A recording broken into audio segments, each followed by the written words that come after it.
Hi everyone. நாம் இந்த வீடியோவில் பொயட்ரினா என்ன, அதை பற்றின various definitions, different forms of poetry, இதை பற்றியெல்லாம் கொஞ்சம் டீட்டெயில்டாக பார்க்கலாம். பொதுவாக பொயட்ரி அப்படின்னு சொன்னால் இது ஒரு கைண்ட் ஆஃப் லிட்ரேச்சர். ஒரு சீனை டெபிக்ட் பண்ணவோ, ஒரு ஐடியாவை எக்ஸ்ப்ரெஸ் பண்ணவோ, அல்லது ஒரு கதையை சொல்கிறதுக்கோ நம்ம ஃபோக்கஸ்ட் லிரிக்கல் அரேஞ்ச்மெண்ட் ஆஃப் வேர்ட்ஸை யூஸ் பண்ணுறது தான் பொயட்ரி அப்படின்னு சொல்கிறோம். இனி பொயட்ரி பற்றி பல்வேறு ரைட்டர்ஸ் சொன்ன டெஃபினிஷன்ஸை நம்ம பார்க்கலாம். முதல்ல டாக்டர் ஜான்சன் பொயட்ரி பற்றி என்ன சொல்கிறாருன்னு பார்க்கலாம். அவரை பொறுத்தவரை பொயட்ரி அப்படிங்கிறது ஒரு மெட்ரிக்கல் காம்போசிஷன். உண்மையை ரொம்ப ப்ளசண்ட்டாக ப்ரெசென்ட் பண்ணுறதுக்காக அதோட இமேஜினேஷனையும் கலந்து வார்த்தைகளால் உருவாக்கப்பட்ட ஒரு ஆர்ட் தான் பொயட்ரி அப்படின்னு சொல்லி டாக்டர் ஜான்சன் சொல்கிறாரு. அடுத்ததாக மெக்காலே என்ன சொல்கிறாரு அப்படின்னா, பொயட்ரி அப்படிங்கிறது வார்த்தைகளால் உருவாக்கப்பட்ட ஒரு ஆர்ட் அப்படின்னு சொல்கிறாரு.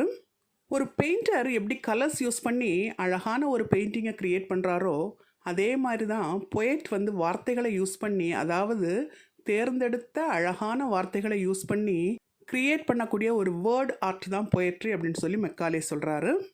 அடுத்ததாக கார்லைல் பொயட்ரி அப்படின்னு சொன்னால் ஒரு மியூசிக்கல் தாட் அப்படின்னு சொல்கிறாரு.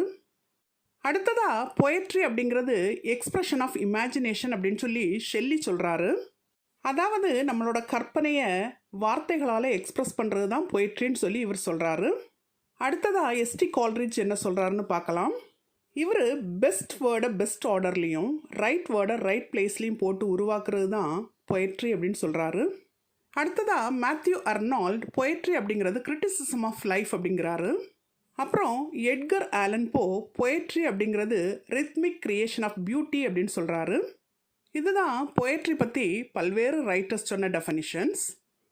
பொயட்ரியை subjective poetry and objective poetry அப்படின்னு சொல்லி ரெண்டாக பிரிக்கலாம். சப்ஜெக்டிவ் பொயட்ரி அப்படின்னு சொன்னால் பர்சனல் பொயட்ரி, அப்ஜெக்டிவ் பொயட்ரி அப்படின்னு சொன்னால் இம்பர்சனல் பொயட்ரி. இனி சப்ஜெக்டிவ் பொயட்ரினா என்ன, அப்ஜெக்டிவ் பொயட்ரினா என்ன அப்படின்னு சொல்லி டீட்டெயில்டாக நம்ம பார்க்கலாம். முதல்ல சப்ஜெக்டிவ் பொயட்ரினா என்னன்னு பார்ப்போம். சப்ஜெக்டிவ் பொயட்ரியோட இன்னொரு நேம் பர்சனல் பொயட்ரி. இந்த பொயட்ரி முழுக்க முழுக்க பொயட்டை பற்றி மட்டும்தான் பேசும். அந்த போமை எழுதின பொயட்டை ஃபோக்கஸ் பண்ணி மட்டும்தான் அந்த போம் எழுதப்பட்டிருக்கும். அதாவது அந்த போமோட சப்ஜெக்ட் மேட்ரே அந்த பொயட்டாக தான் இருப்பார். அந்த போம் முழுக்க அவரோட இன்னர் மோஸ்ட் ஃபீலிங்ஸையும் இமோஷன்ஸையும் வார்த்தைகளால் எக்ஸ்ப்ரெஸ் பண்ணியிருப்பார். அதுதான் சப்ஜெக்டிவ் பொயட்ரி. அடுத்ததாக அப்ஜெக்டிவ் பொயட்ரி பற்றி பார்க்கலாம். இது ஒரு இம்பர்சனல் பொயட்ரி. இதை poetry of representation or creation அப்படின்னு சொல்லுவாங்க. இந்த அப்ஜெக்டிவ் பொயட்ரி சப்ஜெக்டிவ் பொயட்ரி மாதிரி பொயட்டை பற்றி கொஞ்சம் கூட பேசாது. இதில் பொயட் முழுக்க முழுக்க அவுட் சைட் வேர்ல்டை பற்றி தான் எழுதியிருப்பார். இந்த பொயட்ரியில் poet actions and passions of the வேர்ல்டுக்கு தான் இம்பார்ட்டன்ஸ் கொடுத்து எழுதியிருப்பார். அவரோட பர்சனல் தாட்ஸுக்கும் இமோஷன்ஸுக்கும் அந்த போமில் கொஞ்சமாக தான் ஸ்பேஸ் கொடுத்துருப்பாரு. சுருக்கமாக சொல்லப்போனால் சப்ஜெக்டிவ் பொயட்ரி அப்படின்னு சொன்னால் அந்த போம் பொயட்டை பற்றி மட்டும்தான் பேசும்.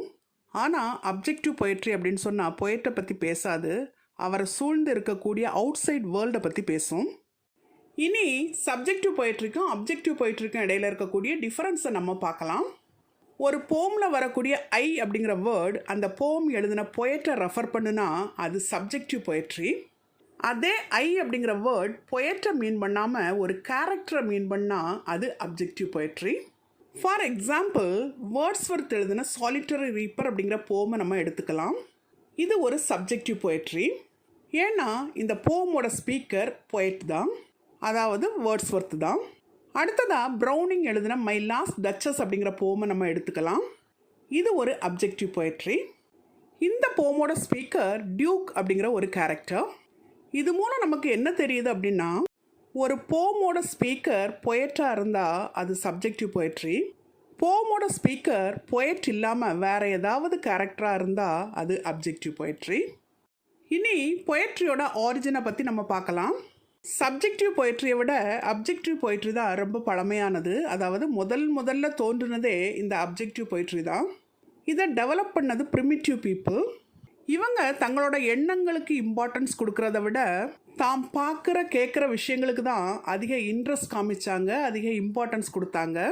அதனால் அவங்களோட பொயட்ரியில் டீட்ஸ் அண்ட் ஈவெண்ட்ஸுக்கு இம்பார்ட்டன்ஸ் கொடுத்து எழுதினாங்க. சப்ஜெக்டிவ் பொயட்ரியை லேட்டர் ப்ராடக்ட் ஆஃப் சிவிலைசேஷன்னு சொல்லலாம். சிவிலைசேஷன் அதாவது நாகரிக வளர்ச்சிக்கு அப்புறமா தான் இந்த சப்ஜெக்டிவ் பொயட்ரி நடைமுறைக்கு வந்திருக்குது. இந்த காலகட்டத்தில் வாழ்ந்த போயட்ஸ் தன்னோட தாட்ஸ் அண்ட் இமோஷன்ஸ்க்கு இம்பார்ட்டன்ஸ் கொடுத்துருக்குறாங்க. அவங்களோட ரைட்டிங்ஸில் அவங்களோட தாட்ஸ் அண்ட் இமோஷன்ஸையும் அவங்களோட பர்சனாலிட்டியும் வேர்ட்ஸாக எக்ஸ்ப்ரெஸ் பண்ணியிருக்கிறாங்க. அது மூலமாக தான் இந்த சப்ஜெக்டிவ் பொயட்ரி நடைமுறைக்கு வந்திருக்குது. சப்ஜெக்டிவ் பொயட்ரிக்கு லிரிக்கல் அப்படிங்கிற வேர்டை அப்ளை பண்ணியிருக்கிறாங்க.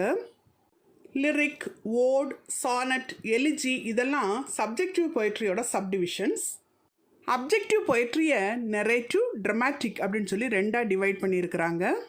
இந்த அப்ஜெக்டிவ் பொயட்ரியில் தான் ballad, epic, metrical romance, idyll, dramatic monologue இதெல்லாம் இன்க்ளூட் ஆகுது. இனி அடுத்து வரக்கூடிய வீடியோக்களில் இது எல்லாத்த பற்றியும் ரொம்ப டீட்டெயில்டாக நம்ம பார்க்கலாம். நாம் இதுவரை இந்த வீடியோவில் பொயட்ரி அப்படின்னா என்ன, அதை பற்றின வேரியஸ் டெஃபனிஷன்ஸ், அதோட வேரியஸ் ஃபார்ம்ஸ் இதை பற்றியெல்லாம் ரொம்ப டீட்டெயில்டாக பார்த்தோம். Thank you for listening. For more videos on English language and literature, subscribe and watch our YouTube channel English Langlit Waves.